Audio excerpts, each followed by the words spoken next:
Hello, నేను మిస్ఎస్ రావు. ఏ ప్రభుత్వానికైనా కానీ చీఫ్ సెక్రటరీ అలాగే డీజీపీ రెండు కళ్ళు లాంటి వాళ్ళు. అలాంటి ప్లేసుల్ని ఇన్ఛార్జీలతో నింపేస్తూ ఉన్నాయి చాలా రాష్ట్ర ప్రభుత్వాలు. ప్రత్యేకించి తెలుగు రాష్ట్ర ప్రభుత్వాలు డీజీపీలని ఇన్ఛార్జీలతో నింపేస్తూ పరిపాలన సాగిస్తూ ఉన్నారు. దీన్ని కేంద్ర ప్రభుత్వం తప్పుపడుతుంది. కేంద్ర ప్రభుత్వం లేఖ రాసింది డీజీపీలని మార్చాలంటూ. ఇలాంటి పరిస్థితి ఎందుకు వచ్చింది? ఇన్ఛార్జీలను ఎందుకు నియమించుకోవాల్సి వస్తుంది? సర్వీస్ రూల్స్ ఏం చెప్తున్నాయి అనే దాని మీద విశ్లేషణ తీసుకునేటువంటి ప్రయత్నం చేద్దాం. సామాజిక రాజకీయ విశ్లేషకులు అలాగే సీనియర్ జర్నలిస్ట్ ఉప్పల్ లక్ష్మణ్ గారు లైవ్లో సిద్ధంగా ఉన్నారు. నమస్తే అండి లక్ష్మణ్ గారు. నమస్తే సార్, మన తెలుగు రాష్ట్రాలకు, ప్రత్యేకించి తెలుగు రాష్ట్రాలకు కాదు దేశవ్యాప్తంగా 8 రాష్ట్రాలకు ఇలాంటి పరిస్థితి ఉందంటున్నారు, ఈవెన్ ఉత్తరప్రదేశ్కి కూడా. సో ఇన్ఛార్జ్ డీజీపీలని మార్చాలి అనేది కేంద్రం ఒక లేఖ రాసింది రాష్ట్ర ప్రభుత్వాలకి. ఇన్ఛార్జీలను ఎందుకు నియమించుకోవాల్సి వస్తుంది రాష్ట్ర ప్రభుత్వాలు? ఇప్పుడు ఇన్ఛార్జీలు ఎందుకు నియమించుకుంటారు? వాళ్ళకి అనుకూలంగా ఉండే వాళ్ళు కావాలా? ఎన్నికలు వస్తే ఆ ఎన్నికల్లో వాళ్ళు చెప్పింది చెయ్యాలి. డీజీపీ కీ రోలు కాబట్టి, అలాగే ఎన్నికలు రాకముందు కూడా వాళ్ళు అనుకున్నటువంటి పనులు చేయడానికి, పోలీస్ వ్యవస్థను మేనేజ్ చేసుకోవటానికి అన్నిటికీ కీ రోలు డీజీపీ కాబట్టి ఖచ్చితంగా డీజీపీని ఏం చేస్తారంటే వాళ్ళకి అనుకూలంగా ఉండే వాళ్ళని, ఏ ముఖ్యమంత్రి అయినా కూడా తను డైరెక్ట్ గా అపాయింట్ చేసే అధికారం లేదు కాబట్టి సెంట్రల్ గవర్నమెంట్ అంటే హోమ్ మినిస్ట్రీకి ప్రపోజల్ పంపాలా. వాళ్ళు 3 పేర్లు అడుగుతారు. ఆ 3 పేర్లలో వాళ్ళు మళ్ళీ అక్కడ ఎంక్వైరీ చేసి ఫైనల్ గా ఆ 3 పేర్లలో ఒక పేరును ఇతన్ని నియమించుకోండి అని చెప్తారు. ఎలాగూ వాళ్ళు మనకు అంటే కేంద్రంలో అధికారంలో బీజేపీ ఉన్నప్పుడు బీజేపీ రాష్ట్రాలలో వాళ్ళ పరిస్థితులు వేరుగా ఉండొచ్చేమో, కానీ ప్రతిపక్ష పార్టీలు లేదా ప్రాంతీయ పార్టీలు పరిపాలన చేస్తున్న రాష్ట్రాల్లో వీళ్ళు పంపే ప్రతిపాదనని 3 పేర్లలో వాళ్ళు home minister, central home minister ఏం చేస్తుందంటే ఎవరు ఎలాంటి వాళ్ళు, ఎవరు గవర్నమెంట్కి అనుకూలంగా ఉంటారు, ఎవరు వ్యతిరేకంగా ఉంటారు, అసలు వ్యతిరేకం అనుకూలం కాకుండా బ్యాలెన్స్ గా ఎవరు ఉంటారు, స్ట్రిక్ట్ గా ఎవరు పనిచేస్తారని చూసుకొని వీళ్ళు చెప్పినట్టు ఏదో నెంబర్ 1 లో వాళ్ళకి అనుకూలమైన పేరు ఉన్నా కాదనకుండా నెంబర్ 3 వాడిని సెలెక్ట్ చేసి ఇతన్ని పెట్టుకొని అంటారు. మీరేది మాకు చెప్పేది పెట్టుకోమని అనేటువంటి ధోరణి ఇవాళ ముఖ్యమంత్రులకు కలుగుతున్నది. అంటే వాళ్ళు చెప్పింది వాళ్ళు మనం పెట్టుకోవాలా? ఎందుకని ఏం చేస్తున్నారు, ఇన్ఛార్జీలు పెట్టుకుంటారు, ఆ పేర్లు పంపరు. వాళ్ళ హోమ్ మినిస్ట్రీ ప్రతిసారి అడిగినా కూడా పేర్లు పంపండి అని లెటర్ రాస్తున్నా కూడా కేర్ చేయదు, వ్యతిరేకిస్తారు కేంద్ర ప్రభుత్వాన్ని. అలాంటి పరిస్థితులు ఏం చేస్తారంటే ఎలక్షన్ వచ్చినప్పుడు ఎలక్షన్ కమిషన్ కు ఛాన్స్ వస్తుంది. ఎలక్షన్ కమిషన్ ఏం చేస్తుంది, ఇన్ఛార్జీలుగా ఎవరిని పెట్టుకున్నా కూడా తొలగించేసి ఇంకొకరు పెడతారు. ఇప్పుడు మన తెలంగాణలో అదే జరిగింది కదా. మహేందర్ రెడ్డిని కాదని గుప్తాకు ఎలక్షన్ కమిషన్ నియమించింది. అయితే ఈ ప్రభుత్వం వచ్చిన తర్వాత అతన్ని కొనసాగిస్తున్నది ఇన్ఛార్జిగా. సరే, వాళ్ళు ఇప్పుడే 2 నెలలైంది వచ్చి కాబట్టి వాళ్ళు మళ్ళీ ఎవరిని పెట్టుకోవాలి ఏమిటి అనేది తర్జన టైం తీసుకొని వాళ్ళు కూడా ఇన్ఛార్జిని పెట్టుకుంటారా, కంటిన్యూ చేస్తారా అనేది చూడాలి.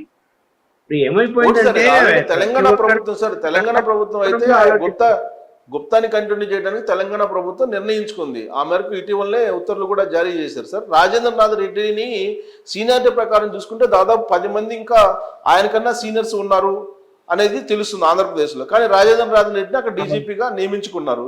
యూపీపీఎస్సీకి కొన్ని సర్వీస్ రూల్స్ ఉంటాయి, ఆ రూల్స్ ప్రకారం నియామకం ఉండాలి, దాన్ని కంటిన్యూ చేయండి అని చెప్పి కేంద్ర ప్రభుత్వం ఇటీవల రాసిన లేఖ. దానికి రాష్ట్ర ప్రభుత్వాలు స్పందించాల్సిన అవసరం ఉందా, లేదంటే రాష్ట్ర ప్రభుత్వాలకి విశిష్టాధికారం ఉందా సార్ వీళ్ళ నియామకంలో? విశిష్టాధికారం లేదు, లేఖనే కదా ఇన్ఛార్జీలు నియమించుకుంటారు. ఎంతసేపు కేంద్ర ప్రభుత్వము 3 పేర్లను పంపనప్పుడు పంపాలి, వాళ్ళ ఆ 3 పేర్లలో వీళ్ళని నియమించుకోండి అని చెప్పాలి, దాని ప్రకారం నియమించుకోవాలి. ఇది ఆ గైడ్లైన్స్ ఉన్నది అవే.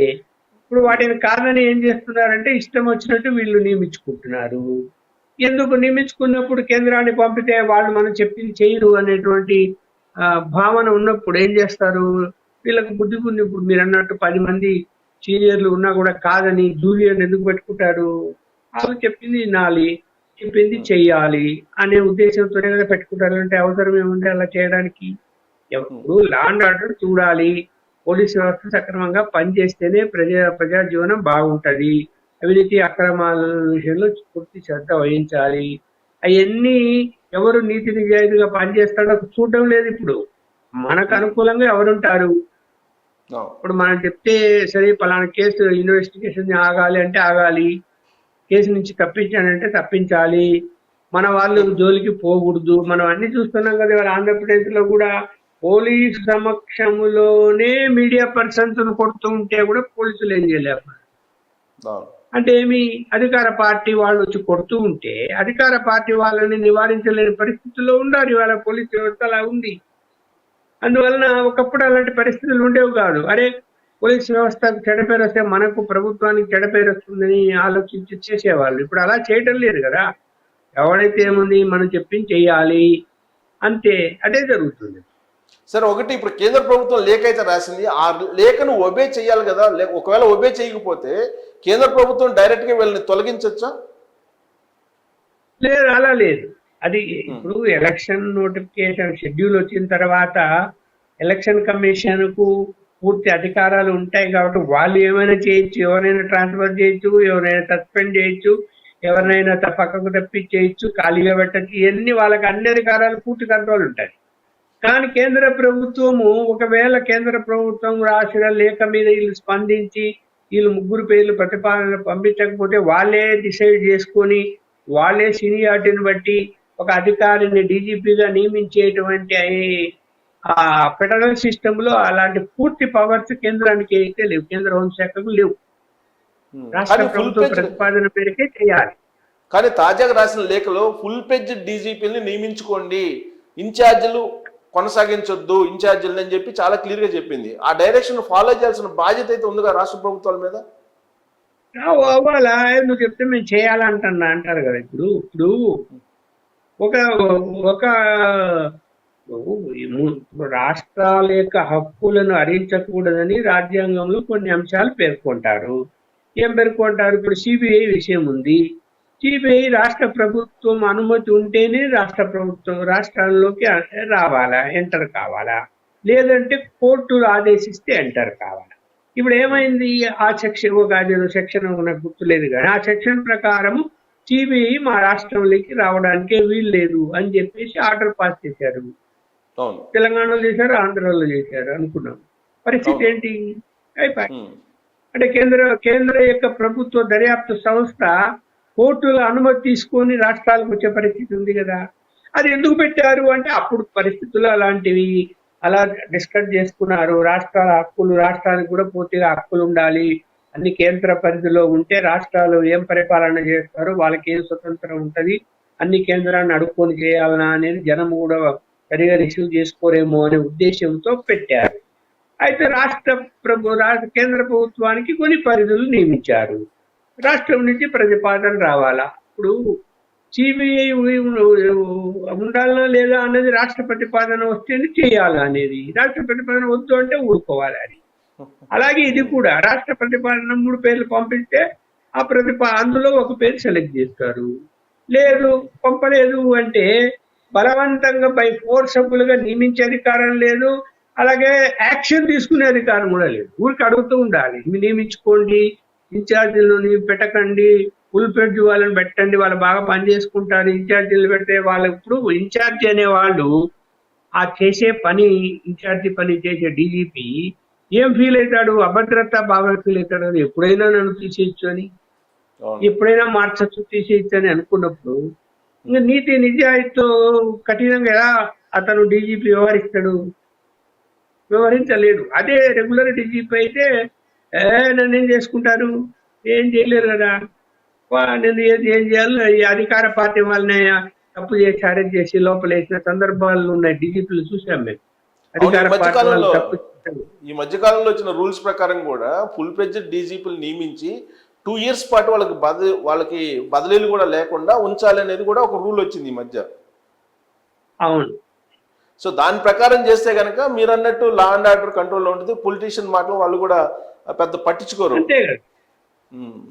పోలీస్ వ్యవస్థ ఎలా పనిచేయాలంటే తప్పు ఎవరు చేసినా, అధికార పార్టీ వాళ్ళు చేసినా, ప్రతిపక్షాలు చేసినా అందరికి చట్టం ఒకటే కాబట్టి ఆ చట్టం ప్రకారం యాక్షన్ తీసుకో.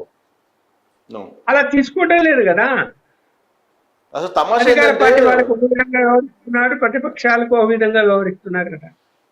సార్ తమాషా ఏంటంటే లక్ష్మణ్ గారు, అసలు విలేకరు కాబట్టి కొట్టి వదిలిపెట్టాము, రామోజీరావు రాధాకృష్ణ అయితే కీళ్లు కూడా విరిచేసేవాళ్ళు అని చెప్పి మాజీ మంత్రి అంటే ఆయన మీద కనీసం చర్యలు కూడా లేవు. మరి అంతే కదా, నువ్వు ఎవరినైనా నేను చంపుతాను అంటే కేసు రిజిస్టర్, సుమోటిగానే కేసు రిజిస్టర్ చేయాలి మామూలుగా. అవును. మరి ప్రభు జీవించే హక్కు ప్రతి ఒక్కరికి ఉంది. అతన్ని నన్ను చంపుతానని ఎవరైనా అంటూ చేసి ఎవరు చంపుతామన్నారా వాని మీద చర్యలు తీసుకోవాలి కదా వాళ్ళు. ఇప్పుడు ఇక్కడ స్థాయిని బట్టి సెక్షన్లు లేవు. ఇప్పుడు ముఖ్యమంత్రికి ఒక సెక్షన్, ప్రధానమంత్రికి ఒక సెక్షన్, మంత్రులకు ఒక సెక్షన్, ఎమ్మెల్యేలకు ఒక సెక్షన్లు, పార్లమెంట్ మెంబర్లకు ఒక సెక్షన్, ఏమి లేవు. అందరికీ ఒకే చట్టం కదా, ఒకే సెక్షన్. ప్రత్యేకత ఏముంది?